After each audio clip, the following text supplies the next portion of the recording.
എന്താ തവക്കുലം എന്നറിയോ? കാര്യകാരണങ്ങളെ നമ്മൾ തവക്കുലാക്കുമ്പോ അതിന്റെ കാര്യകാരണങ്ങളെ മുഴുവനും നമ്മൾ ചെയ്യേണ്ടി വരും. എന്ന് പറഞ്ഞാൽ നമ്മൾ ചെയ്യേണ്ടത് നമ്മൾ ചെയ്യണം, അല്ലാത്തത് നമുക്കൊരിക്കലും ചെയ്തു തരില്ല അല്ലാഹു തആല.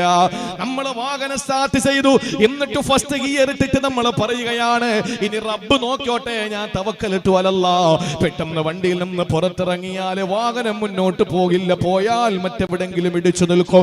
എന്തുകൊണ്ടെന്നറിയോ? അനസ് റളിയല്ലാഹു തആല അൻഹു നിവേദനം ചെയ്യുകയാ, ഒരു ദിവസം മദീനത്തുൻ നബവിയുടെ മുന്നിൽ അതാ ഒരു മനുഷ്യൻ ഒട്ടകപ്പുറത്ത് കയറി വരികയാ.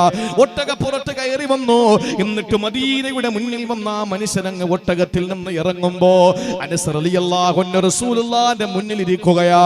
അനസ് റളിയല്ലാഹു പറയുകയാണ്, ഈ മനുഷ്യൻ വന്ന് നബി തങ്ങളോട് ചോദിച്ചു, യാ റസൂലല്ലാഹ്, നബിയേ അതവക്കലു യാ ഹബീബല്ലാഹ്, ഞാൻ അല്ലാഹുവിനെ ഭരമേൽപ്പിക്കട്ടെ നബിയേ, ഞാൻ എന്റെ ഒട്ടകത്തെ റബ്ബിനെ ഏൽപ്പിക്കട്ടെ നബിയേ. ആ സമയത്ത് അല്ലാഹുവിന്റെ ഹബീബ് പറഞ്ഞതെന്തെന്നറിയോ? നീ പെട്ടെന്ന് ചെന്ന് ഒട്ടകത്തെ കെട്ടിയിട്, എന്നിട്ട് നീ അല്ലാഹുവിനെ ഭരമേൽപ്പിക്ക്. നീ ഒട്ടകത്തെ കെട്ടിയിടാതെ അല്ലാഹുവിനെ ഭരമേൽപ്പിച്ചാൽ ഒട്ടകം പോവും. അത് റബ്ബിന് കഴിവില്ലാത്തതിന്റെ പേരിലല്ല, നീ ആദ്യം റബ്ബിനെ ഏൽപ്പിക്കാത്തതിന്റെ പേരിലുള്ള പടച്ചവന്റെ പിണക്കവുമല്ല. പിന്നെ എന്തുകൊണ്ടാണ് ഈ ലോകത്ത് എല്ലാ സബബുകൾ കൊണ്ടാണ് പടച്ചതമ്പുരാൻ കാര്യങ്ങളെ ക്രമീകരിച്ചിരിക്കുന്നത്. അതുകൊണ്ട് നിന്റെ ഡ്യൂട്ടി നീ നിർവഹിക്കണം. നീ ചെന്നിട്ട് ആ ഒട്ടകത്തെ ബന്ധിക്കുക, ബന്ധിച്ചിട്ട് നീ വരിക, എന്നിട്ട് അല്ലാഹുവിനെ ഭരമേൽപ്പിച്ചാൽ എത്ര വർഷം കഴിഞ്ഞാലും ഒട്ടകം അവിടെ തന്നെ ഉണ്ടാകും. അതുകൊണ്ടല്ലേ ഒരു മഹാൻ പറഞ്ഞത്, തവക്കൽ അലർ റഹ്മാനി ഫിൽ അംരി കുല്ലിഹി വലാ തർഗബൻ ഫിൽ അജ്സി യൗമൻ അനി ത്വലബി അലം തറ അന്നല്ലാഹ ഖാല ലിമർയമി വഹുസി ഇലൈകിൽ ജിദ്അ യസാഖതു الرطب ولو شاء أن تجني يهو من غير هزتي جنته ولكن كل شيء له سبب. ആ മഹാൻ പറഞ്ഞ ഈ 3 വരി ബൈത്ത് മതി എന്റെ പ്രിയപ്പെട്ടവരെ. എന്താണ് പറയുന്നത്? തവക്കൽ അലർ റഹ്മാനി ഫിൽ അംരി കുല്ലിഹി, എല്ലാ വിഷയത്തിലും നീ അല്ലാഹുവിനെ ഭരമേൽപ്പിക്കുക. വലാ തർഗബൻ ഫിൽ അജ്സി യൗമൻ അനി തലബി, അല്ലാഹുവിനെ ഭരമേൽപ്പിച്ചു എന്ന് പറഞ്ഞിട്ട് നീ അശക്തനായി ഒന്നും തേടാതെ ഒന്നും ചെയ്യാതെ വീട്ടിനകത്ത് ചടഞ്ഞിരിക്കല്ലേ മോനെ. എല്ലാം നിന്റെ റബ്ബ് നോക്കിക്കോളുമെന്ന് പറഞ്ഞിട്ട് കട തുറന്നിടാതെ നീ വീട്ടിനകത്ത് കയറി കിടക്കല്ലേ. എല്ലാ റബ്ബ് നോക്കിക്കോളുമെന്ന് പറഞ്ഞിട്ട് നീ വാഹനം ഡ്രൈവ് ചെയ്യുമ്പോ സ്റ്റീറിംഗിൽ പിടിക്കാതിരിക്കല്ലേ മോനെ. നീ ഒരിക്കലും ആ വിഷയത്തിൽ അശക്തനാകരുത്.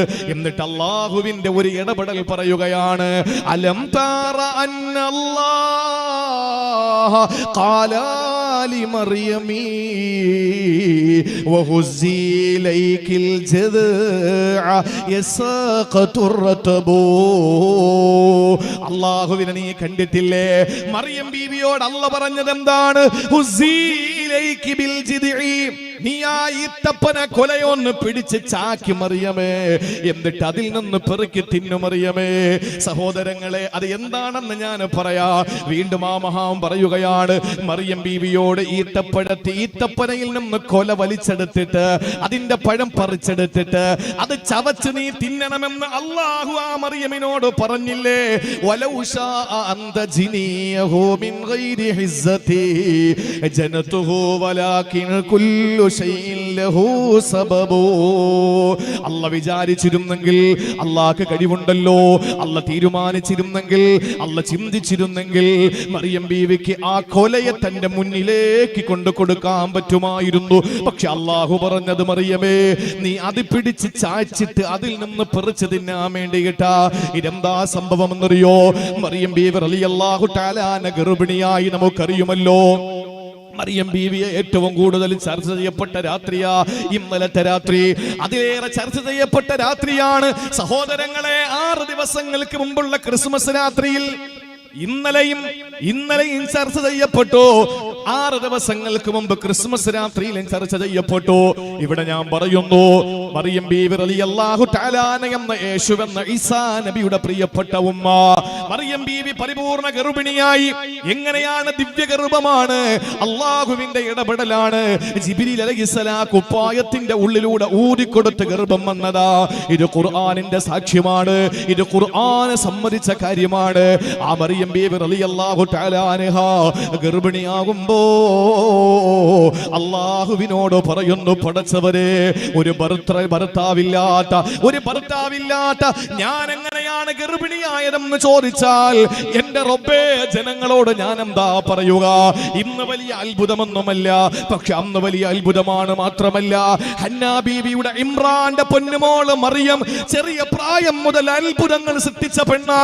മറിയം ബീവി റളിയല്ലാഹു തആല അൻഹയുടെ കൊച്ചുമ്മയുടെ ഭർത്താവ് സക്കരിയ നബി അലൈഹിസ്സലാം പള്ളിയിലെ ഇമാമായിരിക്കുമ്പോ ആ മെഹ്റാബിനകത്ത് ആ കൊച്ചുകുട്ടിയായി മദ്രസയിൽ പഠനം നടത്തിക്കൊണ്ടിരിക്കുമ്പോ ആ പ്രസംഗ പീഠത്തിൽ മിമ്പറിന്റെ ഭാഗത്ത് മനോഹരമായ സുഭിക്ഷമായ ഫലവർഗ്ഗങ്ങൾ കണ്ടപ്പോ അന്നാലക്കി ഹാദാ, ഇതെവിടെ നിന്ന് കിട്ടി മോളെ എന്ന് ചോദിച്ച കൊച്ചാപ്പയോട് സക്കരിയ നബിയോട് മറിയം ബീവി റളിയല്ലാഹു അൻഹ പറഞ്ഞത്, ഹാദാ ഹുവ മിൻ ഇൻദില്ലാഹ്, ഇതെനിക്ക് എന്റെ റബ്ബ് തന്നതാ.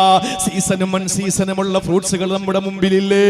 ആ സമയത്ത്, ആ കാലത്ത്, ആ നാട്ടിൽ കിട്ടാത്ത ഫലവർഗ്ഗങ്ങൾ അല്ലാഹു അത്ഭുതകരമായി ആകാശത്തിന്റെ കീറുകൾ, ആകാശത്തിന്റെ മറകൾ കീറി അല്ലാഹു തആല ഇറക്കി കൊടുത്ത ചെറിയ പ്രായത്തിൽ തന്നെ അത്ഭുതങ്ങൾ സൃഷ്ടിച്ച പെണ്ണാണല്ലോ മറിയം ബീവി റളിയല്ലാഹു അൻഹാ. ആ മറിയം ബീവി പഴച്ചെന്ന് പറയാൻ പറ്റോ? ഇന്ന് ജൂതന്മാര് പറയുന്നുണ്ട് മറിയം ബീവി വ്യഭിചാരിണിയായിരുന്നുവെന്ന്. ഇന്ന് ജൂതന്മാര് പറയുന്നുണ്ട് അവർ വേശ്യയായിരുന്നു എന്ന്. ഏത് ജൂതനാണോ? ഇസ്രായേൽ പ്രതിദാനം ചെയ്യുന്ന ജൂതന്മാര് പറയുന്നുണ്ട്. അമേരിക്ക പ്രതിദാനം ചെയ്യുന്ന ക്രൈസ്തവ സഭകളുടെ നേതാവായ മറിയം ബീവി എന്ന ആ പ്രിയപ്പെട്ട മാതാവ് വേശ്യയായിരുന്നു എന്ന്. എന്നിട്ടോ ആ വേശ്യ എന്നവരുടെ പ്രിയപ്പെട്ട ദൈവത്തിന്റെ മാതാവിനെ തെറിവിളിക്കുന്നവരോട് കൂട്ടുകൂടുന്നത് ഇസ്ലാമിനെ തകർക്കാനാ. അതാണ് പറയുന്നത്, ആദർശത്തിന്റെ പാപ്പരത്വമാണ്, വിവരം വെക്കാത്തൊരു തലം സമൂഹമാണ്. അങ്ങനെ ആ ജൂതന്മാര് ആക്ഷേപിക്കുമ്പോൾ, ജൂതന്മാര് വിമർശിക്കുമ്പോൾ ഇസ്ലാം പറഞ്ഞത് എന്താണ്? ഇല്ല, മറിയം ബീവി ഗർഭിണിയായത് അള്ളാഹുവിന്റെ ഇടപെടൽ മൂലമാണ്. അവര് വേശ്യാവൃത്തി നടത്തിയില്ല, അവരഭിസാരികയല്ല, അവരൊരിക്കലും ശരീരം വിറ്റവരല്ല. എങ്ങനെയാണ് അള്ളാഹുവിന്റെ ഇടപെടൽ വന്ന് ഗർഭിണിയായി? ആ സമയത്ത് അവർ അള്ളാഹുവിനോട് പറഞ്ഞു, യാ ലൈതനീ മിത്തു ഖബ്ല ഹാദാ വകുന്തു നസിയം മൻസിയാ. പടച്ചവനെ, ഞാനങ്ങ് മരിച്ചു പോയെങ്കിൽ അല്ലാഹ് എന്നെ ജനങ്ങൾ എന്നേ വിസ്മരിച്ചു. മറുപടി യാ റബ്ബേ പറയുക, ഞാൻ എന്ത് മറുപടിയാ തമ്പുരാനെ ജനങ്ങളോട് പറയുക? ഇതാര് തന്ന ഗർഭമെന്നാ പറയുക? ആ സമയത്ത് അല്ലാഹു അതിനെപ്പറ്റിയല്ല മറുപടി കൊടുത്തത്. മറിയം ബീവിയോട് അതൊക്കെ ഞാൻ നോക്കിക്കോളാമെന്നല്ല പറഞ്ഞില്ല. മറിയം ബീവി റളിയല്ലാഹു തആല അൻഹയോട് അല്ല പറഞ്ഞത്, ലാ തഹ്സനി, വിഷമിക്കണ്ട മോളെ, വിഷമിക്കണ്ട മോളെ. വിശക്കുന്നുണ്ടല്ലേ, ദാഹിക്കുന്നുണ്ടല്ലേ? ഒരു പേറ്റ് നോവുള്ള പെണ്ണ്, ഒരു ഗർഭിണിയായ പെണ്ണിന് എന്തെല്ലാം മോഹങ്ങൾ കാണും, അവൾക്ക് എന്തൊക്കെ ആഗ്രഹങ്ങൾ കാണും, തിന്നാനും കുടിക്കാനും, അവൾക്ക് ഇഷ്ടമുള്ള ആഹാരം വാങ്ങിക്കൊടുക്കാൻ ഭർത്താവ് ഓടി നടക്കുന്നത് കണ്ടിട്ടില്ലേ? അതുകൊണ്ട് തന്നെ പ്രിയപ്പെട്ടവരെ, അല്ല ചോദിച്ചു, മോളെ നിനക്ക് ഭർത്താവില്ലല്ലോ, നിനക്ക് വല്ലാത്ത ദാഹമുണ്ടല്ലേ? അതുകൊണ്ട് ഒരു കാര്യം ചെയ്യുക,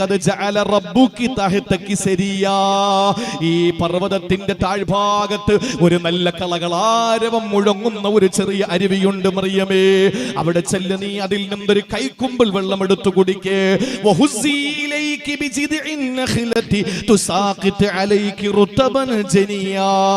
എന്നിട്ട് വിശക്കുമ്പോൾ ആ കാണുന്ന ഈത്തപ്പന മരത്തെ പിടിച്ച് കുലുക്കിയിട്ട് ഈത്തപ്പഴം പെറുക്കി തിന്നിട്ട് നിന്റെ വിശപ്പടക്കണം മറിയമേ, നിന്റെ വിശപ്പടക്കണം മറിയമേ. അള്ളാഹുവിന്റെ വിശുദ്ധ ഖുർആൻ ഉദ്ധരിക്കുകയാ. ഒരു നിമിഷം ഒന്ന് ചിന്തിക്കണ്ടേ മുസ്ലിമേ, എന്നെ കേൾക്കുന്ന സഹോദരിമാരൊന്ന് ചിന്തിക്കണേ. എന്തേ ചെറിയ പ്രായത്തിൽ മെഹ്റാബിനകത്ത് അത്ഭുതകരമായ നിലയിൽ അല്ലാഹു പഴവർഗ്ഗങ്ങൾ കൊടുത്തു. അവരിഷ്ടപ്പെടുന്ന പഴവർഗ്ഗങ്ങൾ കൊടുത്തു. ആ പഴവർഗ്ഗങ്ങൾ കൊടുത്ത പടച്ചതമ്പുരാൻ എന്തേ അല്പം കൂടി അബലയായപ്പോൾ, ഗർഭിണിയായപ്പോൾ, ഒന്നിനും കൊള്ളാത്ത നിലയിൽ അവൾ പേറ്റുനോവ് അനുഭവിക്കുന്ന സമയത്ത്, അവളുടെ വയറ് നിറഞ്ഞു നിൽക്കുമ്പോൾ അല്ലാഹു എന്തേ അത് ചെയ്യാത്തത്? പക്ഷെ അല്ലാഹു പഠിപ്പിച്ചത് അങ്ങനെയല്ല. മറിയമേ, ചെറിയ പ്രായത്തിൽ നിനക്ക് ഞാൻ ഇതൊക്കെ തന്നു, പക്ഷേ ഇപ്പം നീ കൂടി ചെയ്യണം ചില കാര്യങ്ങള്. അതുകൊണ്ട് ഇറങ്ങിച്ചെല്ല്, അരുവിയിൽ നിന്ന് വെള്ളം എടുക്ക്. എന്തേ അല്ലാഹുവിന് അരുവിയെ മുകളിലോട്ടൊഴുക്കാൻ കഴിവില്ലാത്തത് കൊണ്ടാണോ? അല്ലെങ്കിൽ ഈത്തപ്പഴത്തിൽ നിന്ന് ഈത്തപ്പഴം അല്ലാഹു അവരുടെ മുന്നിലേക്ക് ഇട്ടുകൊടുക്കാൻ കഴിയാത്തത് കൊണ്ടാണോ? അല്ല. പക്ഷെ അല്ലാഹു പറഞ്ഞു, നീ അങ്ങനെ പെട്ടെന്ന് കഴിക്കണ്ട. നീ എന്ത് ചെയ്യണം? നീ ചെയ്യേണ്ട ഡ്യൂട്ടി ചെയ്യണം. എന്താണ്? നീ ചെല്ലുക, എന്നിട്ട് ആ ഈത്തപ്പനെ പിടിച്ച് കുലുക്കിയിട്ട് വീഴുന്ന പഴങ്ങൾ പെറുക്കി തിന്നുക. അടിയിൽ ചെന്നിട്ട്, അരിവാരത്ത് ചെന്നിട്ട് വെള്ളം കുടിക്കുക. സഹോദരങ്ങളെ, അല്ലാഹു ഇത് പറഞ്ഞു. അതാണ് ആ മഹാൻ പറയുന്നത്, അലം തറ അന്നല്ലാഹ ഖാലാലി മറിയമീ വഹുസീ ഇലൈകിൽ ജദ്അ യസാഖതുർതബൂ. അല്ലാഹു വേണമെങ്കിൽ നിനക്ക് ഇതൊക്കെ തരാമായിരുന്നു. പക്ഷെ അല്ലാഹു എന്തു പറഞ്ഞു? മറിയമേ, നീ പോയി പെറുക്കി തിന്നാൻ പറഞ്ഞു. നീ പോയി അതിനെ ഓരോന്നെടുത്തിട്ട് നീ ഒന്ന് തിന്ന് എന്ന് അല്ലാഹുവിന്റെ കൽപ്പന. അപ്പൊ നമ്മൾ ചെയ്യണം. ഒട്ടകത്തെ കെട്ടിയിട്ടാണ് തവക്കുലാക്കാൻ നബി തങ്ങൾ പറഞ്ഞത്. അനസ് തങ്ങൾ കേട്ടുകൊണ്ടിരിക്കുകയാണ്. അപ്പൊ നമ്മൾ ചെയ്യേണ്ട കാര്യം നമ്മൾ ചെയ്യണം. തവക്കുൽ എന്ന് പറഞ്ഞാൽ നമ്മൾ കരുതുന്നത് പോലെ എല്ലാ റബ്ബിനെ ഏൽപ്പിച്ചിട്ട് ഇങ്ങനെ ഓടലല്ല, മറിച്ച് നമ്മൾ ഏൽപ്പിക്കേണ്ട രീതിയിൽ ഏൽപ്പിക്കണം. ഒരു ചെറിയ ഹദീസ് കൂടെ പറയാ. ആരംഭപൂവായ നബി തങ്ങൾ പറയുകയാണ്, ലൗ അന്നകും തതവക്കലൂന അലല്ലാഹി ഹഖ തവക്കുലിഹി ലറസഖകും കമാ യുർസഖു ത്വയ്ർ തഗ്ദു ഖിമാസം വതറൂഹു ബിതാനാ. എന്തായി പറയുന്നത്? ലൗ അന്നകും തതവക്കലൂന അലല്ലാഹി ഹഖ തവക്കുലി.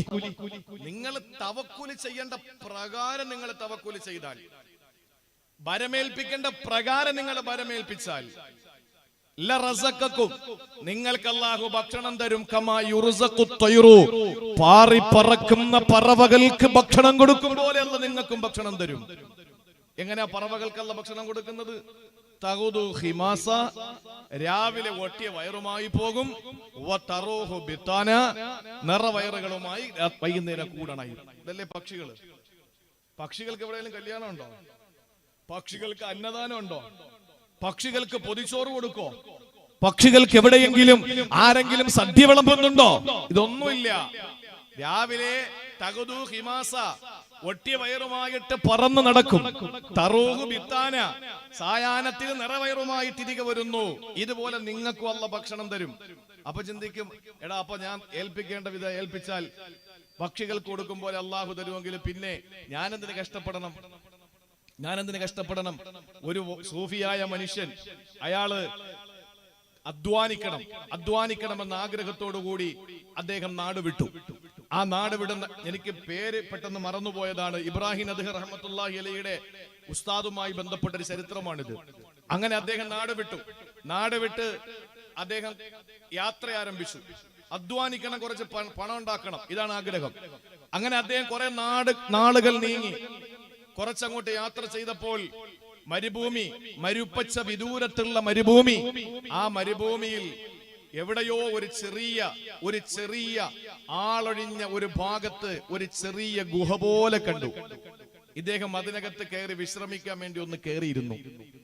അങ്ങനെ ഈ മണൽപുറ്റും ഈ മരുഭൂമിയിൽ മനോഹരമായി അങ്ങനെ ഒരു ചെറിയ ആളൊഴിഞ്ഞ ഭാഗത്തെ ഒരു ചെറിയ ഗുഹയിലേക്ക് കയറി അദ്ദേഹം ഇരിക്കുമ്പോ ഇദ്ദേഹം അത്ഭുതപ്പെട്ടു പോയി. എന്താണെന്നറിയോ?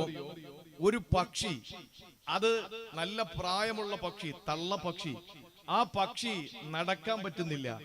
ആ പക്ഷി കാഴ്ച നഷ്ടപ്പെട്ടിരിക്കുകയാണ്. അന്ധയായ പക്ഷിയാണ്. ആ പക്ഷി ഇങ്ങനെ ഇരിക്കുന്നു.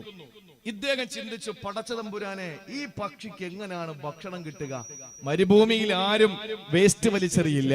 മരുഭൂമിയിൽ ആരും കഴിച്ചിട്ടോ അല്ലെങ്കിൽ ആളുകൾക്ക് കൊടുക്കാനോ ഒന്നുമില്ല.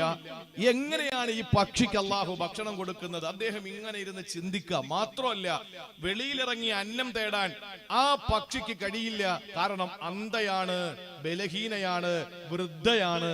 അതുകൊണ്ട് എങ്ങനെ ഇതിന് ഭക്ഷണം കിട്ടുമെന്ന് ചിന്തിച്ചിരിക്കുമ്പോൾ ഒരു ചെറിയ പക്ഷി, ആരോഗ്യമുള്ള പക്ഷി, കണ്ണിന് കാഴ്ച ശക്തിയുള്ള പക്ഷി, അത് ചിറകടിച്ച് നേരെ ആ ഗുഹയ്ക്കകത്തേക്ക് വന്നു.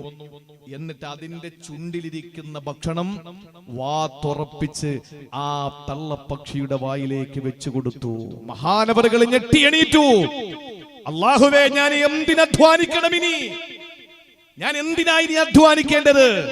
മരുഭൂമിയിൽ മരിപ്പച്ച വിദൂരമായ മരുഭൂമിയുടെ മടിത്തട്ടിൽ ആരാലും എത്തപ്പെടാത്ത, അനധിവിദൂര സാധ്യത പോലുമില്ലാത്ത, ഒരു മനുഷ്യൻ കടന്നു വരാത്ത അന്ധയായ പ്രായം ചെന്ന ഈ പള്ളപ്പക്ഷിക്ക് അല്ലാഹുവേ നിനക്ക് ഭക്ഷണം കൊടുക്കാൻ കഴിയുമെങ്കിൽ ഞാൻ എന്തിനായി ഇനി അധ്വാനിക്കാൻ പോകുന്നത്? എന്റെ സമയം ബാക്കി കൂടി ഞാൻ ഇനി ആരാധനയ്ക്ക് വേണ്ടി മാറ്റിവെക്കാൻ പോവുകയാണ്. ആ സമയത്താണ് അദ്ദേഹം അവിടെ നിന്ന് ഇത് ചിന്തിച്ചുകൊണ്ട് യാത്ര തിരിച്ചു. നേരെ തിരിച്ച് യാത്ര പറഞ്ഞ മഹാന്റെ മുമ്പിലെത്തി. ആ മഹാന്റെ മുമ്പിലെത്തുമ്പോൾ ആ മഹാൻ ചോദിച്ചു, എന്തേ നീ തിരികെ വന്നത്? അപ്പൊ അദ്ദേഹം പറഞ്ഞു, ഞാൻ ഇന്ന കാഴ്ചകൾ കണ്ടു, അതുകൊണ്ട് തിരിച്ചു വന്നു. അള്ളാഹുവിന് ഇത്രയും കഴിവുണ്ടെങ്കിൽ പിന്നെ ഞാൻ അന്നം തേടി ഓടേണ്ട കാര്യമുണ്ടോ? ആ സമയത്താണ് ആ മനുഷ്യന്, സൂഫിയായ മനുഷ്യനോട് ആരിഫായ അടുത്ത മനുഷ്യൻ ചോദിച്ചത്. ആ മനുഷ്യൻ സാത്വികനാണ്. അദ്ദേഹം ചോദിച്ചു, എടാ മണ്ട, നീ എന്തായി കാണിച്ചത്? നീ തിരികെ വന്നതെന്താ? ആ തള്ളപ്പക്ഷിക്ക് അള്ള ഭക്ഷണം കൊടുക്കുന്നെങ്കിൽ നിനക്കും തരുമല്ലോ എന്ന് ചിന്തിച്ചിട്ട് നീ അവിടെ നിന്ന് വന്നു. എന്തേ നീ ഇത്ര ബലഹീനനായി പോയി? നീ എന്തുകൊണ്ടാ ആ പറന്നിറങ്ങിയ ചെറിയ പക്ഷിയെ പോലെ ആകാത്തത്? ആ ചെറിയ പക്ഷിയെ പോലെ നിനക്കാകാമായിരുന്നല്ലോ. നിനക്ക് ആ ചെറിയ പക്ഷിയിൽ നിന്ന് ഗുണപാഠം ഉൾക്കൊണ്ടുകൊണ്ട് നീ അധ്വാനിച്ചിട്ട് ഇതുപോലെ കഷ്ടപ്പെടുന്നവർക്ക് നിനക്ക് അന്നമെത്തിച്ചു കൊടുക്കാൻ കഴിയുമായിരുന്നല്ലോ. അതാണ് ചേലയിൽ തങ്ങൾ ചാരിറ്റബിൾ ട്രസ്റ്റ് ഇവിടെ സംവിധാനിച്ചിട്ടുള്ളത്. പാവങ്ങളെ സഹായിക്കണം. പാവങ്ങൾക്ക് അല്ലാഹു, എല്ലാരും അങ്ങനെ ചിന്തിച്ചാലുള്ള അവസ്ഥ ഒന്ന് ആലോചിച്ച് നോക്ക്. ഇപ്പൊ പാവങ്ങൾക്ക് അരി കൊടുക്കാൻ ആളുണ്ട്, പൊരി കൊടുക്കാൻ ആളുണ്ട്, എല്ലാ ആളുകളുണ്ടല്ലോ. അപ്പൊ അല്ലാഹു എനിക്കും തരുമെന്ന് പറഞ്ഞ് വീട്ടിൽ കയറിയാൽ ഇത് കൊടുക്കുന്ന ആരാ? അപ്പൊ ഒരു വിഭാഗം കൊടുക്കുന്നവരെ പോലെ ആകണ്ടേ? അപ്പൊ അള്ളാഹു അവർക്ക് കൊടുക്കുന്ന പ്രതിഫലം എന്താണ്? അള്ളാഹു അവർക്ക് ഭക്ഷണവും കൊടുക്കും, അതിനുള്ള പ്രതിഫലവും കൊടുക്കും. മറ്റൊരു വിഭാഗത്തിനുള്ള ഭക്ഷണം മാത്രമേ കൊടുക്കുന്നുള്ളൂ. അതുകൊണ്ട് തള്ളപ്പക്ഷിയെ പോലെ ആകാൻ ശ്രമിച്ച നീ എന്തുകൊണ്ട് ആ ചെറിയ പക്ഷിയെ പോലെ നീ ആകാൻ തീരുമാനിച്ചില്ല എന്ന് ചോദിച്ച മഹാനായ ആ സാത്വികനായ മനുഷ്യന്റെ കഥ ഞാൻ നിങ്ങളുടെ മുന്നിൽ പറഞ്ഞിട്ട് പറയുന്നു, സഹോദരങ്ങളെ, നമ്മൾ ചെയ്യേണ്ട കാര്യം നമ്മൾ ചെയ്യണം. ബാക്കി റബ്ബ് തരും. മൂസാ നബി അലൈഹിസ്സലാം നമ്മൾ പറയാണ്, നീയൊക്കെ നമ്മൾ ചെയ്യേണ്ട കാര്യം നമ്മൾ ചെയ്യണം. ബാബരി മസ്ജിദ് അതുപോലെ മറ്റുള്ള പ്രശ്നങ്ങളൊക്കെ വരുമ്പോ അതൊക്കെ അള്ള നോക്കും. പിന്നെ അള്ളാഹ്ക്ക് മേശരി പണിയല്ലേ ജോലി, വന്നിട്ട് ചാന്തൂരി അടിക്കാൻ. നമ്മൾ ചെയ്യേണ്ടത് നമ്മൾ ചെയ്യണം. അതിന് നമുക്ക് തെളിവുണ്ട് വിശുദ്ധ ഖുർആനിൽ. കലീമുല്ലാഹി മൂസാ നബി അലൈഹിസ്സലാത്തു വസ്സലാം ഒരു ചെറിയ പ്രശ്നമുണ്ടായി നാട്ടിൽ, അറിയുമല്ലോ. ഫറോവ സാമ്രാജ്യത്തോട് വെല്ലുവിളിച്ചു. മൂസാ നബി അലൈഹിസ്സലാമിനോട് അല്ലാഹു പറഞ്ഞു, ഫഅസ്രി ബിഇബാദി ലൈലൻ ഇന്നകും മുത്തബഊൻ. അല്ല പറഞ്ഞ വാക്ക് നിങ്ങളൊന്ന് ചിന്തിച്ചേ.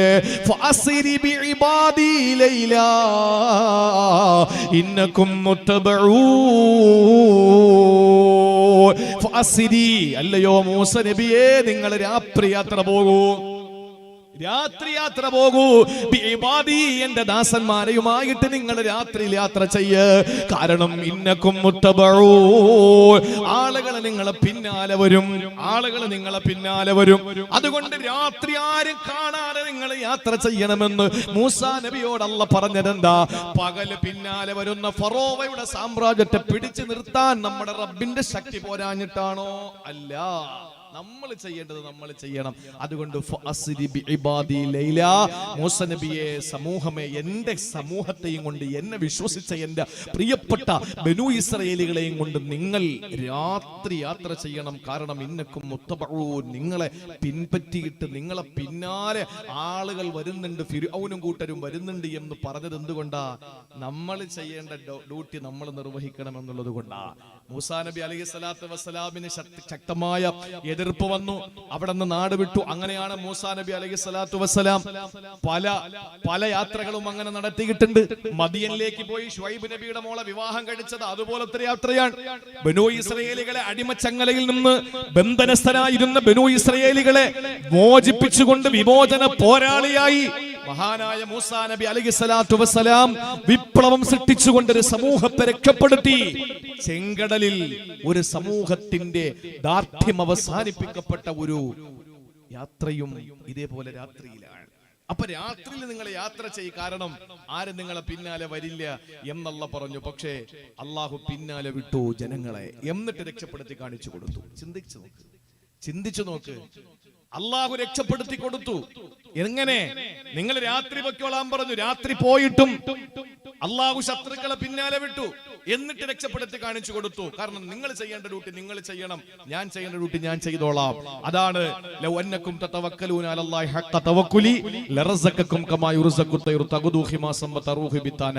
പ്രഭാതമാകുമ്പോൾ ഒട്ടി വയറുമായി പോകുന്ന പക്ഷിക്കുഞ്ഞുങ്ങൾ വൈകുന്നേരം സായാഹ്നത്തിൽ കൂടുകളിലേക്ക് അണയുന്നത് നിറവയറുമായിട്ടാണ്. നമുക്ക് ഇത് കണ്ടിട്ട് എന്നാ പിന്നെ പക്ഷികളെ പോലെ തവക്കുൽ ചെയ്യാമെന്ന് ചിന്തിച്ചാൽ ചെയ്തോളീൻ. പക്ഷേ ഒരു കാര്യം നിങ്ങൾ ചെയ്യണം. ഈ ഹദീസ് നിങ്ങളൊന്ന് ശ്രദ്ധിച്ചോ. എന്താ പറഞ്ഞത്? ലൗ അന്നകും തതവക്കലൂന അലല്ലാഹി ഹഖ്ക തവക്കുലിഹി. ഏൽപ്പിക്കേണ്ട പ്രകാരം നിങ്ങൾ ഏൽപ്പിക്കണം. ആ ഏൽപ്പിക്കേണ്ട പ്രകാരം അതെങ്ങനെയാണ്? അതാണ് അടുത്ത് പറഞ്ഞ തഖദു ഖിമാസ. രാവിലെ ഒട്ടിയ വയറുമായിട്ട് പോകും, തറൂഹു ബിത്താന, രാത്രി നിറഞ്ഞ വയറുമായിട്ട് വരും. അപ്പൊ കൊള്ളാലോ. അതെ, പക്ഷെ നിങ്ങൾ ഒട്ടിയ വയറുമായിട്ട് പക്ഷികൾ പോകുന്നത് പോലെ നിങ്ങളും വീട്ടിൽ നിന്ന് ജോലിക്ക് വേണ്ടി പോകണം. അപ്പം നിങ്ങൾക്ക് നിറഞ്ഞ വയറുമായി തിരിച്ചു വരാം. അല്ലാതെ വീട്ടിൽ കയറി കഥ ചിരുന്നാൻ പറ്റൂല.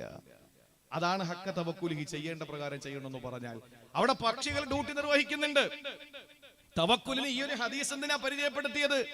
പക്ഷികളുടെ ഡ്യൂട്ടി നിർവഹിക്കുന്നുണ്ട്. ആ ഡ്യൂട്ടിയാണ് തഖദു ഖിമാസ. അവര് രാവിലെ പോകുന്നത് അവരുടെ ഡ്യൂട്ടി നിർവഹിക്കാൻ വേണ്ടിയിട്ടാണ്. അങ്ങനെ ചുരുക്കത്തിൽ നമ്മുടെ ജീവിതത്തിൽ നമ്മൾ ചെയ്യേണ്ട കാര്യം ഇനി ഒന്നുകൂടെ ഞാൻ പറയാം. അള്ളാഹു എന്തെങ്കിലുമൊക്കെ സൗഭാഗ്യങ്ങൾ തരും. നമ്മൾ ചെയ്യേണ്ട ഡ്യൂട്ടി നമ്മൾ ചെയ്യണം. എന്തുകൊണ്ടെന്നറിയോ? നൂഹ് നബി അലൈഹി സ്വലാത്തു വസ്സലാമിനെ അള്ളാഹു തആല പരീക്ഷിച്ചു. ജനങ്ങൾ മുഴുവനും നൂഹ് നബിയെ കാണുമ്പോ ചെവിയിൽ ഈ വിരല് തിരികെ കയറ്റിയിട്ട് ഓടുമായിരുന്നു. ചെവിയിൽ വിരല് തിരികെ കയറ്റിയിട്ട് ഓടുമായിരുന്നു. നിന്റെ പ്രസംഗമൊന്നും എനിക്ക് കേൾക്കണ്ടടാന്ന് പറഞ്ഞിട്ട് ഓടുമായിരുന്നു. അന്ന് തുടങ്ങിയ സമൂഹം ഇന്നുണ്ടല്ലോ. നമ്മളൊന്ന് ചിന്തിച്ചു നോക്കിയേ. നമ്മളിപ്പോ ഒരു നാട്ടില് വിശുദ്ധ ഖുർആൻ പറയാൻ പോയാൽ എത്ര ആളുണ്ടാവും? നേരെ മറിച്ച് ഏതെങ്കിലും ഒരു സിനിമാ നടൻ വന്നാൽ, അദ്ദേഹം വന്ന് എന്തെങ്കിലുമൊക്കെ പൊട്ടാസ് വെച്ചിട്ട് പോയാൽ എത്ര ആളുകളാ കൂടുക? അപ്പൊ എന്താണ് ഇതിന്റെ അർത്ഥം? ഒരു സമൂഹത്തിന് ഇപ്പോഴും ഖുർആൻ അരോചകമാണ് എന്നാണ്, ഹദീസുകൾ അരോചകമാണ് എന്നാണ്.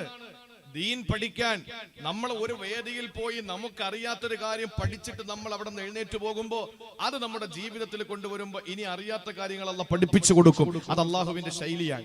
നമ്മൾ പഠിക്കില്ല, അതുകൊണ്ട് അല്ലാഹു പഠിപ്പിക്കില്ല. പഠിച്ചാലും പോരാ, അമല് ചെയ്താലേ അടുത്തത് പഠിപ്പിക്കുള്ളൂ.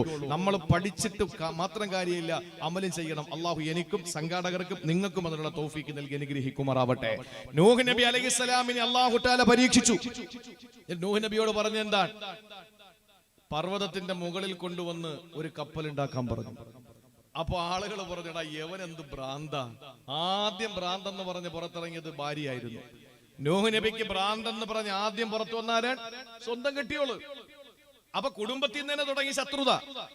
ഇത് ഇയാൾക്ക് വട്ടാണ്. ഇല്ലെങ്കിൽ ഈ പറയുന്ന ഈ കപ്പൽ ഉണ്ടാക്കേണ്ടത് വെള്ളത്തിലല്ലേ കപ്പൽ ഉണ്ടാക്കേണ്ടത്, അല്ലെങ്കിൽ താഴ്ന്ന ഭാഗത്തല്ലേ കപ്പൽ ഉണ്ടാക്കേണ്ടത്?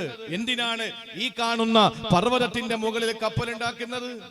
അല്ലാഹു കാണിച്ചു കൊടുത്തു. വെള്ളം അടുപ്പിൽ നിന്ന് പൊട്ടി ഒഴുകി. അവരുടെ പാകം ചെയ്യുന്ന അടുപ്പിൽ നിന്ന്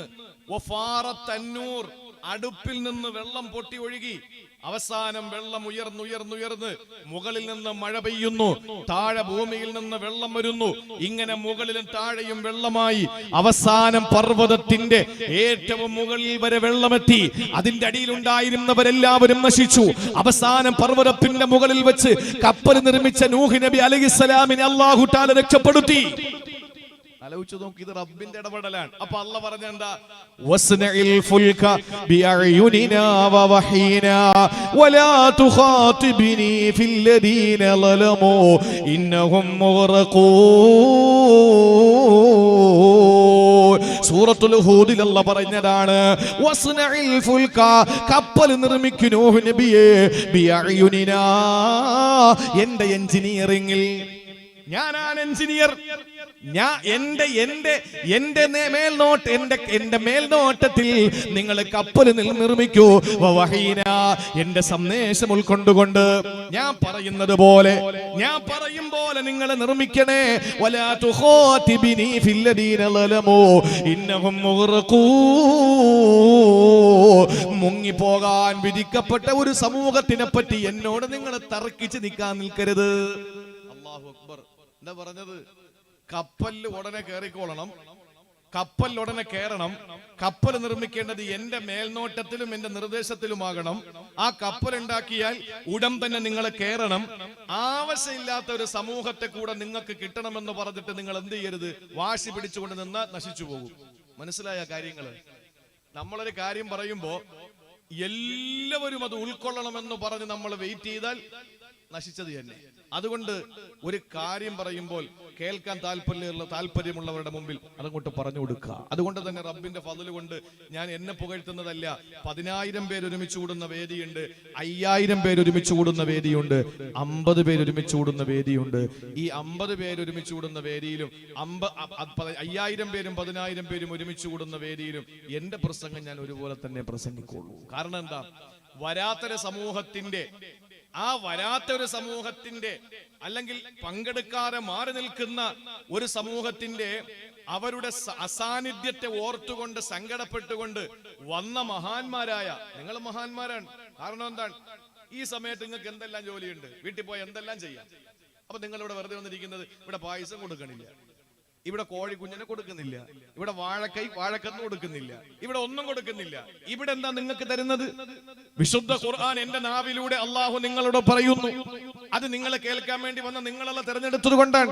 അള്ളാഹു അതിനുള്ള ഭാഗ്യം തരട്ടെ. ഇപ്പൊ ഇവിടെ ഇരുന്ന് മരിച്ചാൽ നമുക്ക് അള്ളാഹു തരുന്നത് സ്വർഗമാണ്. കാരണം എന്താണ്? ദീൻ പഠിക്കുന്നതിനു വേണ്ടി മജ്ലിസിലേക്ക് കടന്നുപോയി ആ വഴിയിൽ മരണപ്പെട്ടാൽ അവന് സ്വർഗമാണെന്ന് നബി മുഹമ്മദ് മുസ്തഫ. പക്ഷെ മറ്റേ വീശാതിരിക്കണം. ചില ആളുകൾ വാഴ കേൾക്കാൻ വന്നിരിക്കുന്നത് വീശിയിട്ടാണ്.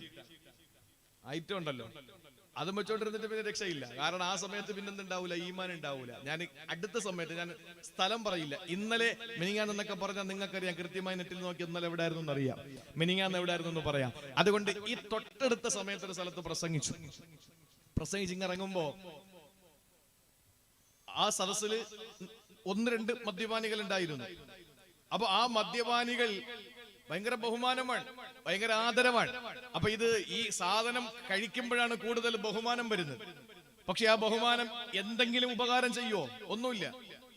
അപ്പൊ എന്നോട് പറഞ്ഞു, ഉസ്താദ് മദ്യത്തെ പറ്റിയിട്ട് നല്ലോണം സംസാരിക്കണം, മദ്യപാനത്തിനെതിരെ ശക്തമായ നിലയിൽ പ്രസംഗിക്കണം.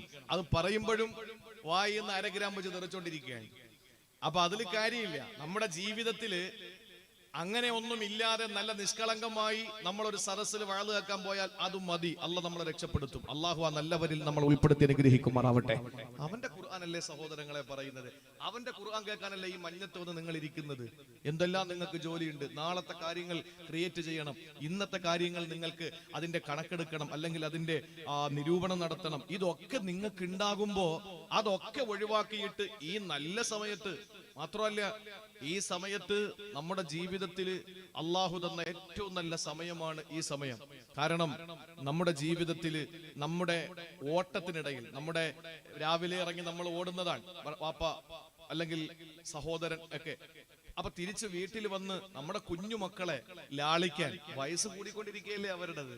നമ്മൾ ഓരോ ദിവസം ഇങ്ങനെ കറങ്ങി നടക്കുമ്പോ കുട്ടികളുടെ ആ ശൈശവം കടന്ന് ബാല്യത്തിലെത്തി, കൗമാരത്തിലെത്തി, യൗവനത്തിലെത്തി, വാർദ്ധക്യത്തിലേക്ക് പോകുന്ന ഈ ഘട്ടങ്ങൾ കഴിഞ്ഞു വരികയല്ലേ. നമ്മുടെ മക്കളോട് സഹവസിക്കാൻ, കരുണ കാണിക്കാൻ, കൊഞ്ചിക്കാൻ, ലാളിക്കാൻ കിട്ടുന്ന ഒരവസരവും നമ്മൾ നഷ്ടപ്പെടുത്തരുത്. ഇന്ന് പറ്റിയില്ല, നാളെ നമ്മൾ വീണ്ടും കളിപ്പിക്കാൻ നിൽക്കുമ്പോ ഒരു ദിവസം അവന്റെ ജീവിതത്തിൽ മാറിയിരിക്കാൻ.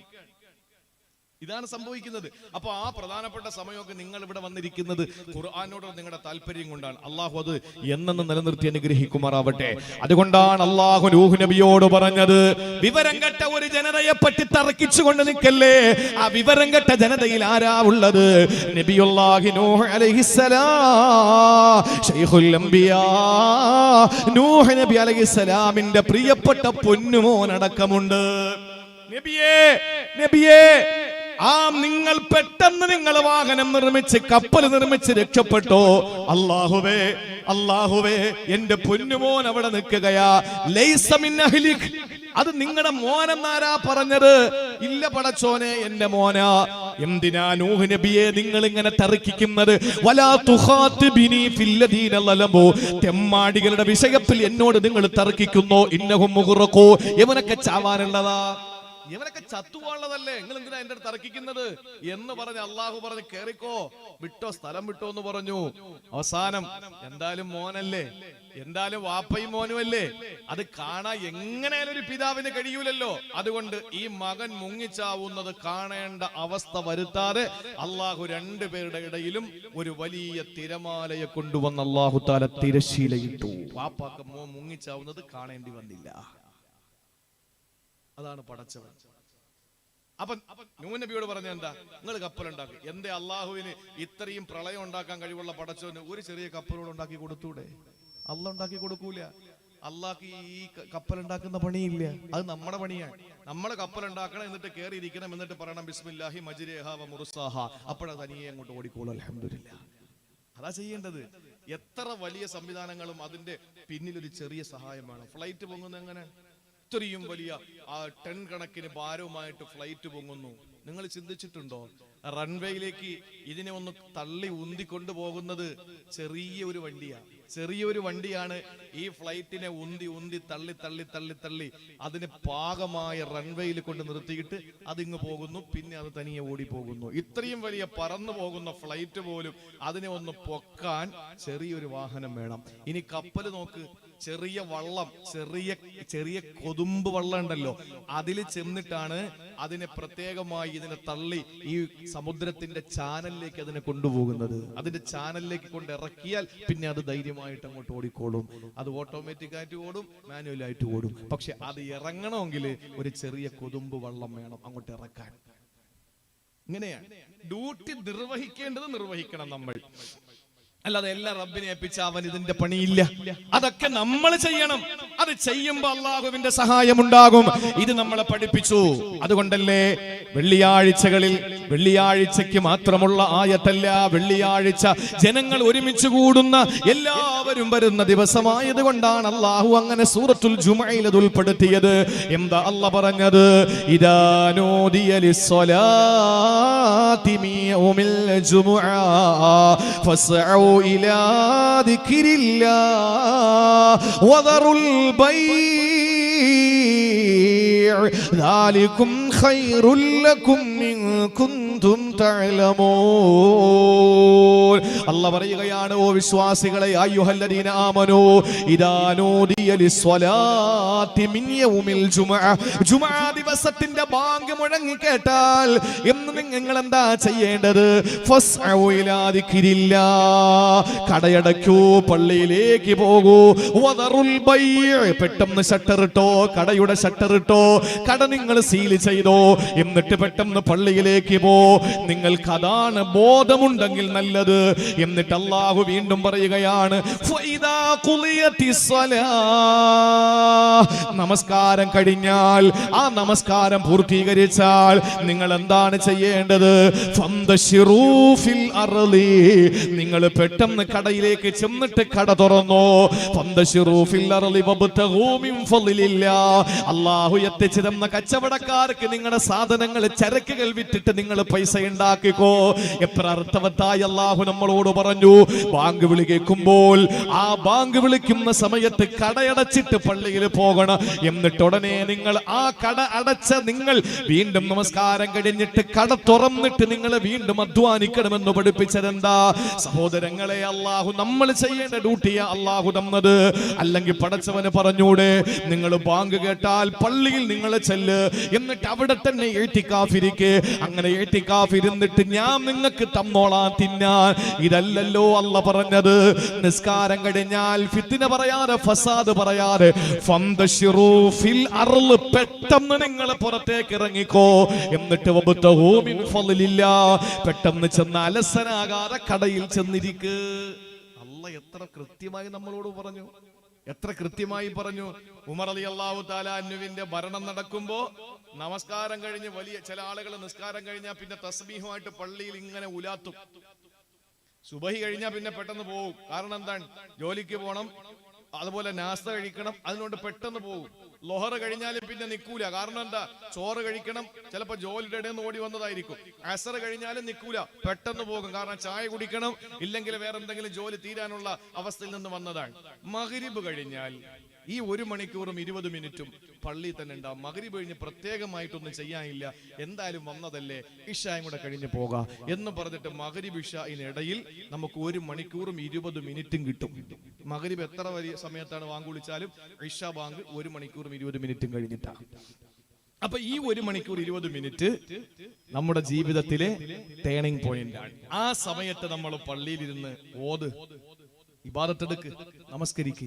പക്ഷേ പള്ളിയിലെ ഇമാമിനെ പിരിച്ചുവിടുന്ന കാര്യം തീരുമാനിക്കുന്നത് ഈ 1 മണിക്കൂറും 20 മിനിറ്റുമാണ്. നാട്ടിലെ മുഴുവൻ ഫിത്നയും ഫസാദും തുടങ്ങുന്നത് ഈ ഫിത്ന കമ്മിറ്റി ഒക്കെ. ഏത് പള്ളിയിൽ നോക്ക്, ഇവിടത്തെ പള്ളിയുടെ കാര്യമല്ല പറയുന്നത്, ഏത് പള്ളിയുടെ കാര്യം നോക്ക്, ഫിത്നയുടെ ഹോൾസെയിൽ ഡീലർമാരുടെ സംഗമ വേദിക ഈ 1 മണിക്കൂറും 20 മിനിറ്റുള്ള മഗ്രിബ് ഇശായിനിടയിലായിരിക്കും. ഒരു സംശയ കാര്യത്തിൽ വേണ്ട, ഒരു സംശയം വേണ്ട. നാട്ടിലെ മുഴുവൻ കാര്യങ്ങളും അപ്പോഴാണ് ചർച്ച. എന്താ വിശുദ്ധ ഖുർആൻ? ഉമർ റളിയല്ലാഹു അൻഹുവിന്റെ കാലഘട്ടത്തിൽ നമസ്കാരം കഴിഞ്ഞാൽ പള്ളിയിൽ വെറുതെ ഇരിക്കുന്നവനോട് വന്നിട്ട് ചോദിക്കും. ഉമർ തങ്ങൾ ചോദിക്കുന്നത് മുസാഫഹത്ത് ചെയ്ത് മുആനൊക്കെ ചെയ്തിട്ട് നെഞ്ചത്തോട്ട് ചാഴ്ച കിടത്തിയിട്ട് തലോടിക്കൊണ്ടല്ല ചോദിക്കുന്നത്. വാളെടുത്ത് കഴുത്തിൽ വെച്ചിട്ട് ചോദിക്കും, എന്താണ് അവിടെ ഇരിക്കുന്നേ? നീ എന്താ അവിടെ ഇരിക്കുന്നത്? അത് നിസ്കാരം കഴിഞ്ഞ് അടുത്ത നിസ്കാരത്തിന് വേണ്ടി പ്രതീക്ഷിച്ചിരിക്കുക. ആ എന്താ ജോലി? അത് ഇന്ന ജോലിയാ. എന്താ പോവാത്തത്? എന്ന് പോയില്ല, പോടാ. പള്ളി നോട്ടിക്ക് ഉമർ റളിയല്ലാഹു അൻഹു പോയി അധ്വാനിച്ചിട്ട് വേണം. ഉമർ തങ്ങൾ വ്യത്യസ്തമായ ഭരണം കാഴ്ചവെച്ച ആളാ. അതുകൊണ്ടാണ് ഉമർ റളിയല്ലാഹുവിന്റെ ഭരണം ഇന്ത്യയിൽ വേണമെന്ന് ഖലീഫ ഉമറിന്റെ ഭരണം ഇന്ത്യയിൽ വേണമെന്ന് ഗാന്ധിജി പറഞ്ഞ അതുകൊണ്ടാണ്. എന്തുകൊണ്ടാണ്? വ്യത്യസ്തമായ ഭരണം. ബന്ധുക്കൾ അടുത്ത് താമസിക്കരുത്, ദൂരെ താമസിക്കണം. എന്തുകൊണ്ടാണ്? നിങ്ങളുടെ ബന്ധം നിലനിൽക്കും. അടുത്ത് താമസിക്കരുത്. ഉമർ തങ്ങൾ കൃത്യമായിട്ട് അത് ഇടപെടൽ നടത്തിയിരുന്നു. ബന്ധുക്കൾ അടുത്ത് താമസിക്കാൻ പാടില്ല, ദൂരെ താമസിക്കണം എന്ന് ഉമർ റളിയല്ലാഹുവിന്റെ ആ ഭരണ പരിഷ്കാരങ്ങളിൽ ഉണ്ടായിരുന്നു. അതിലൊരു പരിഷ്കാരമാണ് നിസ്കാരം കഴിഞ്ഞ് പള്ളിയിൽ കിടക്കുന്നവനടുത്ത് എനിക്ക് പോടാന്ന് പറയുന്ന പരിഷ്കാരം. എന്തുകൊണ്ടാണ്? നീ പോയി അധ്വാനിക്കണം, മടിയനായിട്ടിരിക്കാൻ പാടില്ല. നമ്മൾ ചെയ്യേണ്ട ഡ്യൂട്ടി, കട തുറക്കേണ്ടത് നമ്മുടെ ഡ്യൂട്ടിയാണ്. സാധനങ്ങൾ കട തുറന്നിട്ട് നമ്മൾ തന്നെ ഇരിക്കുക. സാധനങ്ങളൊക്കെ എന്തിനാ സാധനങ്ങളൊക്കെ? എന്റെ റബ്ബ് വിശാലമായ ഖജനാവിന്റെ ഉടമയല്ലേ, അതുകൊണ്ട് അള്ളാഹു നോക്കിക്കോളും. പറ്റൂല, കാശിറക്കിയിട്ട് സാധനങ്ങൾ വാങ്ങിയിടണം, എങ്കിലേ അത് ആളുകൾ വാങ്ങിക്കൊണ്ട് പോവുള്ളൂ. ഇതാണ് നമ്മൾ ചെയ്യേണ്ടത്. അപ്പൊ നമ്മൾ ചെയ്യേണ്ട ഡ്യൂട്ടി നമ്മൾ കൃത്യമായി ചെയ്യണം. അപ്പൊ തവക്കുൽ ഏൽപ്പിച്ചാൽ, അതുപോലെ ചില ആളുകൾ പറയും, എന്താണ്, എന്തെങ്കിലുമൊക്കെ പിന്നെ ശരീരത്തിന് ഹാനികരമാകുന്ന എന്തെങ്കിലുമൊക്കെ ചെയ്തിട്ട് പറയും, അള്ളാഹുവിന്റെ കയ്യിലല്ലേ, അത് അവൻ നോക്കിക്കോളും എന്ന് പറഞ്ഞാൽ, ട്രെയിനിന്റെ മുമ്പിൽ ചേറിപ്പാഞ്ഞു വരുന്ന എക്സ്പ്രസിന്റെ മുന്നിൽ ചാടി കയറിയിട്ട് എന്റെ റബ്ബിനെ ഞാൻ അങ്ങോട്ട് ഏൽപ്പിക്കുകയാണെന്ന് പറഞ്ഞാൽ, നമ്മളെ റബ്ബിനെ അങ്ങോട്ട് ഏൽപ്പിക്കുകയാണ് എന്ന് പറഞ്ഞാൽ, നിങ്ങളത് ആലോചിച്ച് നോക്ക്. നമ്മൾ പറയില്ല സ്റ്റിക്കറായി പോകുന്നു. അങ്ങനെയല്ല, ഇതിനെ പിന്നെ എവിടെന്ന പുറക്കിയെടുക്കുക? 4 ഭാഗത്തേക്ക് തെറിക്കും, വെള്ളം ചീറ്റും പോലെ. ഇത് ചെയ്യാൻ പാടില്ല. ഒരു ദിവസം മഹാനായ അബൂ ഉസ്മാൻ റളിയല്ലാഹു അൻഹു പറയാൻ, ഒരിക്കൽ മലയുടെ മുകളിൽ ഈസാ നബി ഇരിക്കുകയാണ്. ഈസാ നബിക്ക് സർവ്വ ചരിത്രങ്ങളും അദ്ദേഹം പർവ്വതങ്ങളുമായി കേന്ദ്രീകരിച്ച് കിടക്കുക. ലബനാൻ പർവ്വതം, അങ്ങനെ പല പർവ്വതങ്ങളും. കാരണം എന്താണ്? ഈസാ നബിയുടെ കാര്യം എന്താണ്? അതാണ് നമ്മുടെ ഈ പിന്നെ മാതാപിതാക്കൾ എന്താണോ ചെയ്യുന്നത് അത് തന്നെയാണ് മക്കളുടെ കാര്യം, അല്ലേ? മറിയം ബീവി ഈസാ നബിയെ ഗർഭം ധരിച്ചത് പർവ്വതത്തിന്റെ മുകളിൽ വെച്ച്, അല്ലേ, മലയുടെ മുകളിൽ വെച്ച്. അവിടെ നിന്നാണ് ഇറങ്ങി വന്ന് വെള്ളം കുടിച്ചത്, അവിടെ നിന്നാണ് ഭക്ഷണം കഴിച്ചത്. അതുകൊണ്ട് തന്നെ ഈസാ നബിയുടെ ചരിത്രം നിങ്ങൾ പരിശോധിച്ച് നോക്ക്, എല്ലാം മലയും പർവ്വതവുമായിട്ട് ബന്ധപ്പെട്ട് കിടക്കുകയാണ്. പർവ്വതത്തിന്റെ മുകളിൽ ഈസാ നബി ഇങ്ങനെ ധ്യാന നിമഗ്നനായി ആരാധനകൾ അർപ്പിച്ചുകൊണ്ടിരിക്കുമ്പോ അവിടെ കയറിപ്പറ്റി ആര്? ശൈത്താൻ. ഈസാ നബിയുടെ മുമ്പിലെത്തിയിട്ട് ശൈത്താൻ ചോദിച്ചു, അല്ല ഈസാ നബിയെ, ഒരു സംശയം ചോദിച്ചോട്ടോ, എല്ലാ കാര്യങ്ങളും അള്ളാഹുവിന്റെ വിധിയല്ലേ? എല്ലാം പടച്ചോന്റെ വിധിയല്ലേ? അതെ, അള്ളാഹു വിധിച്ചതല്ലാതെ ഒന്നുമില്ല. എന്നാലേ നിങ്ങളൊരു കാര്യം ചെയ്യും, ഈ പർവ്വതത്തിന്റെ മുകളിൽ നിന്ന് എടുത്ത് താഴേക്ക് അങ്ങ് ചാട്. അത് അള്ളാന്റെ വിധിയല്ലേ? അങ്ങ് ചാടിയേക്ക്, റബ്ബ് വിധിച്ചതല്ലേ. അപ്പൊ നമ്മളാണെങ്കിൽ എന്ത് പറയും? ഒന്നുകിൽ നമ്മൾ മുട്ടുപറയ്ക്കും, ശരിയാണ്, ഞാൻ ഇപ്പോഴാണ് അത് ചിന്തിച്ചത്, എല്ലാം റബ്ബിന്റെ വിധിയല്ലേ. അങ്ങനെയാണ് പലരും പല ആശയങ്ങളിലേക്ക് പോകുന്നത്. ആരെങ്കിലും എവിടെയെങ്കിലും ഊതി കൊടുക്കുക, എന്നാ വിവരമുള്ളവരോട് ചോദിക്കൂ, അതില്ല. വിവരമുള്ളവരോട് ചോദിക്കൂ, അതില്ല. അപ്പൊ അങ്ങനെയാണ് ജനങ്ങൾ പിഴച്ചു പോകുന്നത്. ഈ ഈസാ നബി അലൈഹിസ്സലാം എന്ത് ചെയ്തു? ശൈത്താനോട് പറഞ്ഞു, എടാ ശൈത്താനെ, അള്ളാഹ്ക്ക് നമ്മളെ പരീക്ഷിക്കാം, പക്ഷെ നമ്മൾ പടച്ചവനെ പരീക്ഷിക്കാൻ നിൽക്കരുത് കേട്ടാ. ചാടിയാൽ എന്റെ റബ്ബിന്റെ വിധിയാണെന്ന് പറഞ്ഞ് ഞാൻ ചാടരുത്. അത് റബ്ബിനെ പരീക്ഷിക്കുന്നതാണ്. റബ്ബിനെ നമ്മളെ പരീക്ഷിക്കാം, ഒരിക്കലും നമ്മൾ റബ്ബിനെ പരീക്ഷിക്കാൻ പാടില്ല. ഇതാണ് നമ്മൾ ചെയ്യേണ്ടത്. നമ്മൾ ചെയ്യേണ്ട കാര്യങ്ങൾ ചെയ്യണം. ഞാൻ എന്റെ വിഷയത്തിന്റെ അടുത്ത ഭാഗത്തേക്ക് വരികയാണ്. ഇബ്രാഹിമുൽ ഖവ്വാസ് റളിയല്ലാഹു തആല അൻഹു എന്ന സാത്വികനായ സൂഫിയായ ഒരു മനുഷ്യൻ, അയാളുടെ യാത്രയ്ക്ക് ഒരുങ്ങിയപ്പോൾ അയാൾ ബന്ധുക്കളടുത്ത് പറഞ്ഞു, എനിക്കൊരു സൂചിയും വേണം, ഒരു നൂലും വേണം, ഒരു ചെറിയ പാത്രവും വേണം. അപ്പൊ ശിഷ്യന്മാരിൽ ഒരാൾ ചോദിച്ചു, എന്തിനാ സൂചിയും നൂലും പാത്രമായിട്ടൊക്കെ ഇറങ്ങുന്നത്? നിങ്ങൾ വലിയ മുത്തവക്കിലല്ലേ, അള്ളാഹുവിനെ ഏൽപ്പിച്ചാ പോരെ, ഇതൊക്കെ റബ്ബ് തരൂലേ, അല്ലെങ്കിൽ റബ്ബിന്റെ ഇടപെടലല്ലേ? അപ്പൊ അദ്ദേഹം പറഞ്ഞു, എന്തിനാണെന്നറിയോ, ഞാൻ സൂചിയും നൂലും വാങ്ങിയത് എന്തിനെന്നറിയോ, ഞാൻ നമസ്കാരത്തിന് വേണ്ടി ധരിക്കുന്ന കുപ്പായം, ഈ കുപ്പായം കീറിപ്പോയാൽ, അത് നശിച്ചു പോയാൽ, അതിനെ തുന്നിച്ചേർക്കാൻ എന്റെ കയ്യിൽ ഒരു സൂചി വേണം, ഒരു നൂല് വേണം. ആ സൂചിയും നൂലും ഉപയോഗിച്ചുകൊണ്ട് ഞാൻ എന്റെ വസ്ത്രത്തെ ശരിയാക്കുന്നു, എന്നിട്ട് ഞാൻ നമസ്കരിക്കുന്നു. വുളൂ ചെയ്യാൻ, ശൗച്യം ചെയ്യാൻ ഒരു പാത്രവും എന്റെ കയ്യിൽ വേണം. ഇതെന്റെ കയ്യിൽ വേണം. ഇതില്ലാത്ത ഷെയ്ഖ് ചില ആളുകൾ ചോദിച്ചാൽ വലിയ ഷെയ്ഖാണെന്ന് പറയും, പള്ളിയിൽ കയറൂല, നിസ്കരിക്കാൻ പറയും, ഞാൻ അസറിന് ബൈത്തുൽ മുഖദ്ദസിലായിരുന്നു, മഗ്രിബിൽ ഇൻഷാ അല്ലാഹ് മക്കയിലായിരിക്കും, ഇന്നലെ ഈ സമയത്ത് ഞാൻ മദീനയിലായിരുന്നു പറയും. ഇയാൾ ഈ സമയം പരിശോധിച്ചാൽ മൊത്തം കള്ളിഷാപ്പിന്റെ മുമ്പിലായിരിക്കും. അങ്ങനെയുള്ള ഷെയ്ഖന്മാരുണ്ട്. അപ്പോ ഒരു ഷെയ്ഖ് അദ്ദേഹത്തിന്റെ കയ്യിൽ ഒരു പാത്രവും ഒരു സൂചിയും ഒരു നൂലും ഇല്ലെങ്കിൽ അയാളെ നിങ്ങൾ സംശയിക്കണം അയാളുടെ നിസ്കാരത്തിൽ. കാരണം എന്താ? സൂഫിയാക്കൾക്ക് ഒരു പ്രത്യേകതയുണ്ട്, ആകെ ഇട്ടിരിക്കുന്ന ഒരു വസ്ത്രം മാത്രമേ കാണുള്ളൂ, വേറെ ഒന്നും ഉണ്ടാവൂല. അപ്പൊ ഈ വസ്ത്രം ഒന്ന് കീറിപ്പോയാൽ എന്ത് ചെയ്യും? ഔറത്ത് മറയ്ക്കാതെ നിസ്കരിക്കാൻ പറ്റുമോ? അപ്പോ അങ്ങനെ സൂചിയും നൂലും ഇല്ല, അല്ലെങ്കിൽ ഇയാൾക്ക് വെള്ളമില്ലാത്ത, അല്ലെങ്കിൽ വെള്ളം ഉപയോഗിച്ച് വെള്ളം എടുത്ത് കോരി ഉപയോഗിക്കാൻ പറ്റുന്ന ഒരു നാട്ടിലെത്തും. അപ്പൊ ഇയാൾ എങ്ങനെ നിസ്കരിക്കുക? അപ്പൊ അങ്ങനെയുള്ള ശൈഖന്മാരുടെ നിസ്കാരത്തിൽ നിങ്ങൾ സംശയിക്കണമെന്ന് പറഞ്ഞു. ഏതോ ആയിക്കോട്ടെ, നമ്മൾ ചെയ്യേണ്ട കാര്യങ്ങൾ നമ്മൾ ചെയ്യണം. അള്ളാഹു ചെയ്യേണ്ട കാര്യങ്ങൾ പടച്ചവൻ തന്നെ ചെയ്യും. അള്ളാഹു നമുക്ക് മനസ്സിലാക്കാനുള്ള തൗഫീക്ക് നൽകി അനുഗ്രഹിക്കുമാറാവട്ടെ. എന്റെ പ്രിയപ്പെട്ട സഹോദരങ്ങളെ, എന്താണ് മുത്തവക്കിലായ അള്ളാഹുവിനെ ഭരമേൽപ്പിക്കുന്ന ഒരു മനുഷ്യൻ അള്ളാഹു കൊടുക്കുന്ന നേട്ടങ്ങൾ എന്താണെന്നറിയോ? 1, 2, 3 നേട്ടങ്ങൾ ഇൻഷാ അല്ലാഹ് പറയാം. അപ്പോഴേക്കും നമ്മുടെ സമയാവും. എന്തായിരുന്നാലും അൽഹംദുലില്ലാ, നമ്മുടെ ഈ സദസ്സിൽ പിരിവില്ല, അല്ലേ? പിരിവുണ്ടായില്ലേ? തീരുമാനിച്ചില്ല, ഉണ്ടാ? അങ്ങനെയല്ല, എന്തെങ്കിലും ആവശ്യമുണ്ടോ? അത് ആലോചിച്ചിട്ട് പറയും. അപ്പൊ ഏതായിരുന്നാലും 2 മണിക്കൂർ ഇതുപോലുള്ള വേദികളിൽ നമുക്ക് പ്രസംഗിക്കാൻ കിട്ടുമ്പോ പിരിവില്ലെങ്കിൽ അൽഹംദുലില്ലാ നല്ലതുപോലെ പ്രസംഗിക്കാൻ പറ്റും. നിങ്ങളെ കേട്ടോളി, ഒരു ഭരമേൽപ്പിക്കുന്ന മനുഷ്യൻ അള്ളാഹു കൊടുക്കുന്ന സമ്മാനങ്ങളിൽ ഒന്ന്, നമ്മൾ അള്ളാഹുവിനെ ഭരമേൽപ്പിച്ചാൽ എന്ന് പറഞ്ഞാൽ നമ്മൾ ചെയ്യേണ്ട കാര്യങ്ങൾ നമ്മൾ ചെയ്തിട്ട് ബാക്കി റബ്ബിനെ ഏൽപ്പിച്ചു കഴിഞ്ഞാൽ അള്ളാഹു നമുക്ക് തരുന്ന സമ്മാനം എന്തെന്നറിയോ? ഒന്നാമത്തെ സമ്മാനം അള്ളാഹു തരുന്നത് സമാധാനമാണ്. സമാധാനമാണ്. നിങ്ങൾക്കറിയില്ലേ, മഹാനായ മൂസാ നബി അലൈഹിസ്സലാം ഇസ്രായേൽ ജനതയെയും പിടിച്ചുകൊണ്ട് പോകുമ്പോ അവരവസാനം ചെന്നെത്തിയത് നൈലിന്റെ തീരത്താ.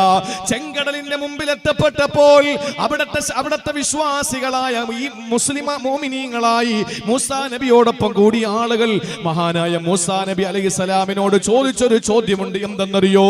വൽ ബഹറു അമാമനാ വൽ അദുവു വറാഅനാ. മൂസ നബിയെ, നീ എന്താ ഈ കാണിച്ചത്? നിങ്ങൾ കുഴപ്പിച്ചല്ലോ ഞങ്ങളെ. കാരണം പിന്നിൽ ശത്രുക്കളാണ്, മുന്നിൽ അലറി വിളിക്കുന്ന തിരമാലകളാ.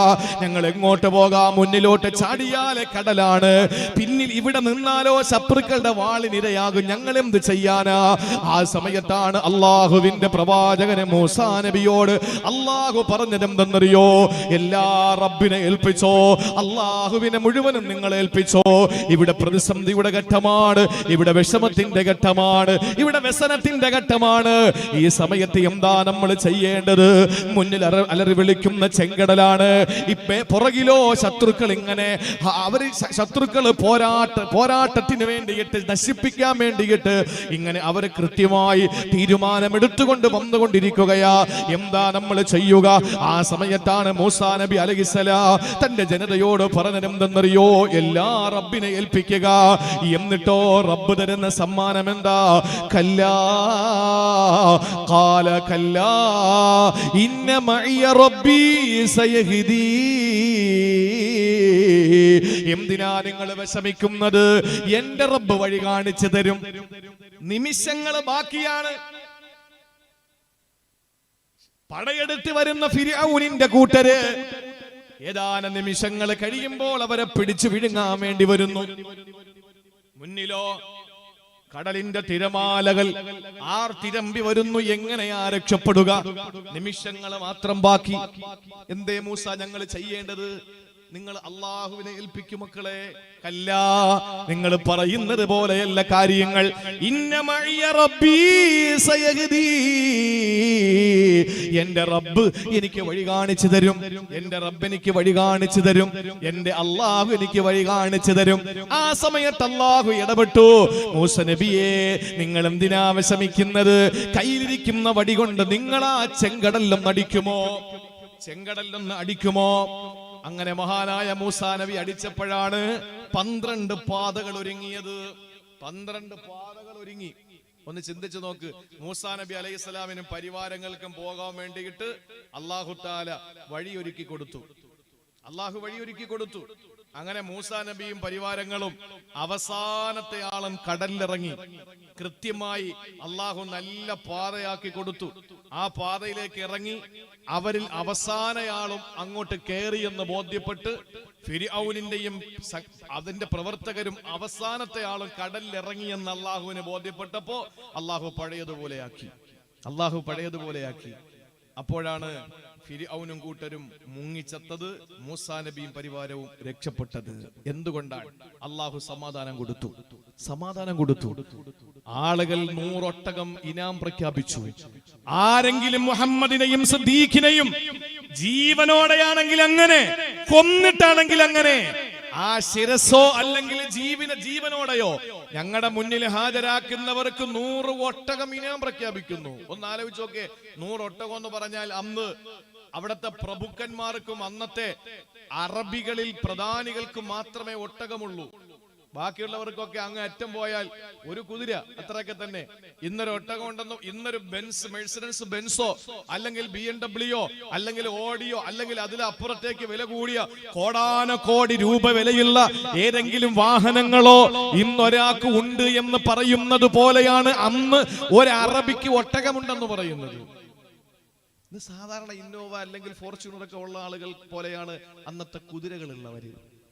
പിന്നെ ലോക്കൽ ഓട്ടോറിക്ഷ അല്ലെങ്കിൽ ഒരു ചെറിയ അംബാസഡർ, ഒരു ചെറിയ മാരുതിയൊക്കെ ഉള്ള ആളുകളാണ് അന്നത്തെ കഴുതയുള്ളവര്. അതാണ് അന്നത്തെ ശൈലി. അപ്പോ 100 ഒട്ടകം തരും. നിങ്ങൾ ആലോചിച്ച് നോക്കിയേ. ഇന്ന് നമ്മളടുത്ത് പറയാണ് 100 മെഴ്സിഡൻസ് ബെൻസ് നമുക്ക് തരാം, അല്ലെങ്കിൽ 100 വില കൂടിയ കോടികൾ വിലയുള്ള 100 വാഹനം നിങ്ങൾക്ക് തരും. ഒരാളെ പിടിച്ചോണ്ട് വരാൻ ഒരാളല്ല, സ്വന്തം വാപ്പ ആണെങ്കിലും ഉറക്കത്തിൽ പായല് പൊതിഞ്ഞ് നമ്മൾ കൊണ്ട് കൊടുക്കും. 100 വണ്ടി കിട്ടിയ പിന്നെ വേറെന്താ? പിന്നെ വാപ്പ പിന്നെ സോപ്പിട്ട് ഒരു വണ്ടി കൊടുത്താൽ വാപ്പ പൊരുത്തപ്പെടുകയും ചെയ്യും. ഇതല്ലേ നമുക്ക് യാതൊരു നമുക്ക് നമ്മുടെ ജീവിതത്തിൽ ആരോടും നമുക്കൊരു അനുകമ്പയില്ല. പണത്തിന് വേണ്ടി മനുഷ്യൻ ജീവിക്കുക, പറ്റിക്കാൻ. ഈ പറ്റിപ്പന്മാരും ചതിയന്മാരും തന്ത്രശാലികളും സൂത്രശാലികളും ഇവരുടെ പ്രത്യേകത എന്തെന്നറിയോ? ചോദിക്കണ്ടായിരുന്നു. ഈ തന്ത്രശാലികളുടെ ജോലി എന്തെന്നറിയോ? അവരുടെയൊക്കെ യഥാർത്ഥ അവരുടെ ഈ തട്ടിപ്പിന്റെ ആകെ തുക എന്ന് പറയുന്നത് എന്തിനും അല്ലാഹു ഇൻഷാ അല്ലാഹ്, അൽഹംദുലില്ലാഹ്, മാഷാ അല്ലാഹ്, അല്ലാഹ് തരും, എനിക്ക് എന്റെ റബ്ബുണ്ട്, ഇങ്ങനെ പറയുന്നവരെ ഒന്ന് സൂക്ഷിച്ചേക്കണം. കാരണം തട്ടിപ്പിന് വേണ്ടി പറയുന്നവരായിരിക്കും ഒരു 90%. അള്ളാഹു മനസ്സിലാക്കാനുള്ള തൗഫീക്ക് തരട്ടെ. എന്റെ പ്രിയപ്പെട്ട സഹോദരങ്ങളെ, ഒരു നിമിഷം ചിന്തിക്കും, 100 ഒട്ടകം നിങ്ങൾക്ക് തരാം, നിങ്ങൾ എന്തു വേണം? മുഹമ്മദിനെ കൊണ്ടുവാ എന്ന് പറഞ്ഞപ്പോൾ അബൂലഹബിന്റെ വാക്ക് കേട്ട് നാടിന്റെ നാനാഭാഗങ്ങളിൽ അവിടുത്തെ ജനങ്ങൾ ഓടി പർവ്വതങ്ങളിൽ കയറി. അവസാനം 3.5 മണിക്കൂർ ഇന്ന് യാത്ര ചെയ്താൽ മാത്രം എത്തിച്ചേരുന്ന, നിലത്ത് നിന്ന് ഹൈവേയിൽ നിന്ന് 3.5 മണിക്കൂർ യാത്ര ചെയ്താൽ ഇന്ന് എത്തിച്ചേരുന്ന, അന്ന് ചിന്തിക്കാൻ പോലും പറ്റില്ല, ഇന്ന് എത്തിച്ചേരുന്ന സൗറുമല. ആ സൗറമല, സൗറെന്ന് പറഞ്ഞാൽ കാള എന്നല്ലേ അർത്ഥം. താഴെ നിന്ന് നോക്കിയാൽ ഒരു കാളക്കുട്ടി കിടക്കുന്നത് പോലെയാണ് അതിന്റെ കാഴ്ച എന്നാണ്. ജബലുന്നൂർ എവിടെയാണ്? മക്കയിൽ നിന്ന് 5 കിലോമീറ്റർ അപ്പുറത്ത്. ഇന്ന് ആരോഗ്യമുള്ളവൻ 1.25 മണിക്കൂർ യാത്ര ചെയ്താൽ മുകളിലെത്തും. ജബലുന്നൂർ, പ്രകാശിക്കുന്ന പർവ്വതം. അത് കാണണമെങ്കിൽ മഗ്രിബിന് ശേഷം ആ പാറയിൽ ഒന്ന് കയറണം, പർവ്വതത്തിലൊന്ന് കയറണം. പർവ്വതത്തില് മഗ്രിബിന് ശേഷം ഒന്ന് കയറണം. അപ്പോഴറിയാം ആ പേര് അന്വർത്ഥമാണോ ഇല്ലയോ എന്ന്. ആ പ്രകാശം തന്നെ ആ സഹോദരങ്ങളെ, ജബലുൽ ഖുർആൻ ഇറങ്ങിയ പർവ്വതത്തിൽ പിന്നെ പ്രകാശം ഉണ്ടാകാതിരിക്കുമോ? അപ്പോൾ ആ പരിശുദ്ധമായ സൗറമലയുടെ ഉള്ളിൽ, ആ സൗറമലയുടെ മുകളിലെ ഒരു ഗുഹയിൽ അള്ളാഹുവിന്റെ ഹബീബ് സിദ്ദീഖുകളും ഒളിച്ചിരിക്കുന്നു നമുക്കറിയുമല്ലോ. വർഷങ്ങൾക്ക് മുമ്പ് ഈ ചേലയിൽ മുസ്ലിം ജമാഅത്തിന്റെ തൊട്ടുമുമ്പിൽ ജമാഅത്ത് കമ്മിറ്റി സംഘടിപ്പിച്ച പ്രസംഗത്തിൽ ഞാൻ പറഞ്ഞിരുന്നു, സിദ്ദീഖുൽ അക്ബർ റളിയല്ലാഹു അൻഹുവിന്റെ ജനനം മുതൽ മരണം വരെ ഹ്രസ്വമായ നിലയിൽ ഒരു പ്രഭാഷണം നടത്തി ഞാൻ ഓർക്കുന്നുണ്ട്. സഹോദരങ്ങളെ, സിദ്ദീഖ് റളിയല്ലാഹു തആല അൻഹു നോക്കുമ്പോൾ ആളുകൾ ഇങ്ങനെ പാറപ്പുറത്ത് കയറി നിൽക്കുകയാണ്, നബി തങ്ങളെയും സിദ്ദീഖിനെയും നോക്കാൻ വേണ്ടിയിട്ട്. അപ്പൊ സിദ്ദീഖ് തങ്ങള് അള്ളാന്റെ റസൂലിനോട് ചോദിച്ചു, നബിയെ, അവര് താഴോട്ട് നോക്കിയ നമ്മളെ കാണൂലേ? അപ്പോഴാണ് നബി തങ്ങൾ പതുക്കെ കാതിൽ പറഞ്ഞു, എന്തിനാ നീ വിഷമിക്കുന്നത്?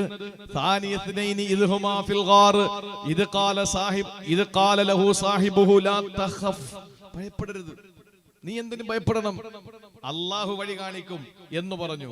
അള്ളാഹു വഴി കാണിച്ചു രക്ഷപ്പെടുത്തി, മനസ്സിന് സമാധാനം കൊടുത്തു. അബൂബക്കർ സിദ്ദീഖ് റളിയല്ലാഹു അൻഹുവിന്റെ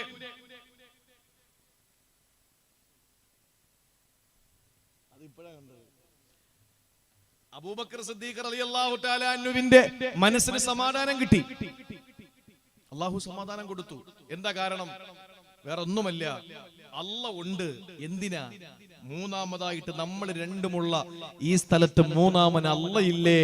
എന്തിനാ സിദ്ദീഖെ പേടിക്കുന്നതെന്ന് ചോദിച്ചപ്പോൾ മനസ്സിന് കുളിരായി, സമാധാനമായി. അപ്പൊ റബ്ബിനെ ഏൽപ്പിച്ചപ്പോ സമാധാനം കിട്ടി. ഞാൻ വിശദീകരിക്കുന്നില്ല. 10 മണിക്ക് നമുക്ക് 10 മണിക്ക് മുമ്പ് നിർത്തണം, കാരണം കർഫ്യൂ ആണ്.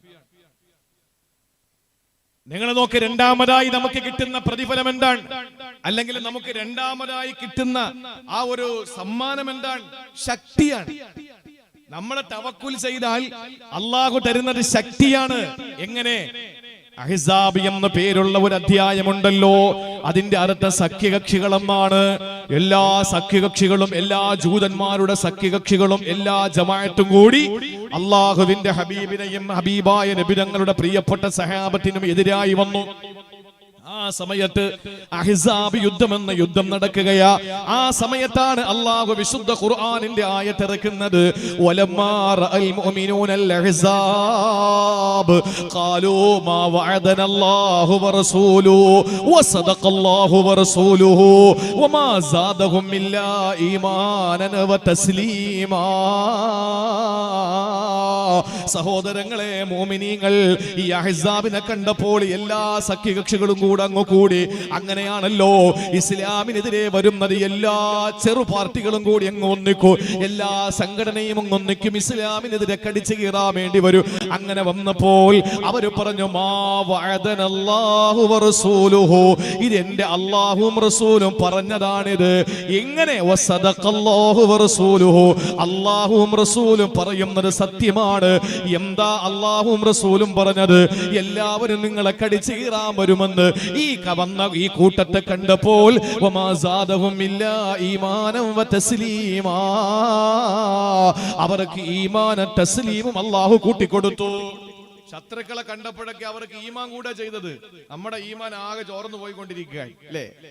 ശത്രുക്കള് നമുക്കെതിരെ തിരിയുന്നു, നമുക്കെതിരെ ആളുകൾ കൂടുന്നു, നമ്മൾ ന്യൂനപക്ഷമാണ്, ഭൂരിപക്ഷം ഇങ്ങനെ കൂടിക്കൊണ്ടിരിക്കുന്നു എന്ന് കാണുമ്പോ നമുക്കുണ്ടാകേണ്ടത് എന്താണ്? ഈമാൻ കൂടണം. നമ്മുടെ ഈമാൻ ചോർന്നു പോകാൻ പാടില്ല. അതുകൊണ്ട് ശക്തി അള്ളാഹു നമുക്ക് തരുന്നു. പിന്നെ അള്ളാഹു നമുക്ക് തരുന്നത് പ്രതാപമാണ്, ഇസ്സത്താണ്, അന്തസ്സാണ്. നമ്മൾ അള്ളാഹുവിനെ ബരമേൽപ്പിച്ചു കഴിഞ്ഞാൽ അള്ളാഹ് നമുക്ക് തരുന്നത് ഇസ്സത്താണ്, പ്രതാപമാണ്, അന്തസ്സാണ്. നമുക്ക് അള്ളാഹു തരുന്നത് ആഭിജാത്യമാണ്. അത് നമുക്ക് നമ്മുടെ ജീവിതത്തിൽ ഒരു പവറായി നമുക്ക് വെക്കാൻ കഴിയും. അതാണ് അള്ളാഹ് പറഞ്ഞത്, വമൻ യതവക്കൽ അലല്ലാഹ് ഫഇന്നല്ലാഹ അസീസുൻ ഹകീം. ആരാണോ പടച്ചവന്റെ മേലെ ബരമേൽപ്പിക്കുന്നത്, അള്ളാഹു അസീസാണ്.